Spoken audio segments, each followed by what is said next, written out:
We have arrived at the fourth and final segment of the Community Program Planning Series, Your Role in the Planning of Mental Health Services.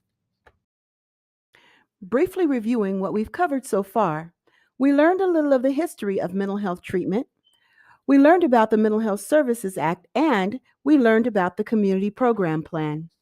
So now that we know, the next question is, why should we care? We care because chances are good we are a mental health stakeholder. A stakeholder is an individual or group that is directly affected by the quality of mental health programs and services. Stakeholders include consumers, their families, caregivers and service providers, mental health advocates, policymakers, and concerned community members.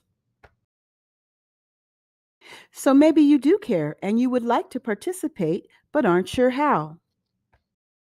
The MHSA requires counties to provide training for community program plan participation. Some of the ways our county provides for stakeholder participation are regular stakeholder meetings, such as the District Advisory Committee meeting and Behavioral Health Commission meetings, special Community Policy Advisory or CPAC meetings, cultural group subcommittees, and special subcommittees. Subcommittees may be formed to address the needs of underserved groups. For example, rural consumers are historically underserved in mental health services. Forming a rural subcommittee ensures residents are represented and their needs are made known. Subcommittees should have specific goals. A rural subcommittee's goal, for example, might be to address service disparity by increasing consumer service connection. Questions such as who can't connect, why can't they connect, and what services are most difficult to connect to might arise. A possible first step might be to answer these questions.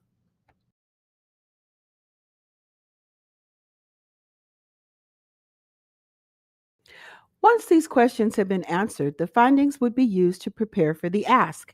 The ask is a request for a service or provision to be included in the community program plan. The ask should align with consumer wellness and recovery goals. The ask should be formatted using the SMART goal metric: specific, measurable, attainable, realistic, and time bound. Suppose a subcommittee found there was a need to increase consumer and family knowledge of mental health programs and services.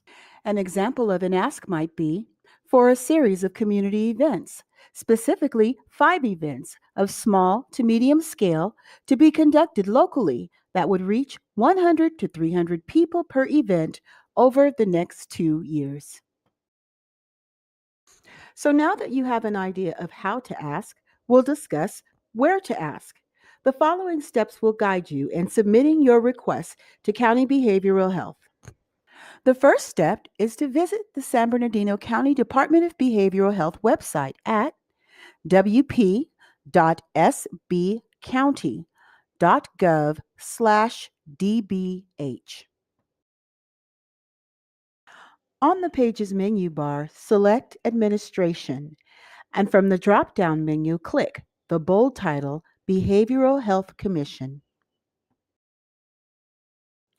The Behavioral Health Commission webpage contains an introduction and information for general countywide meetings and local district meetings.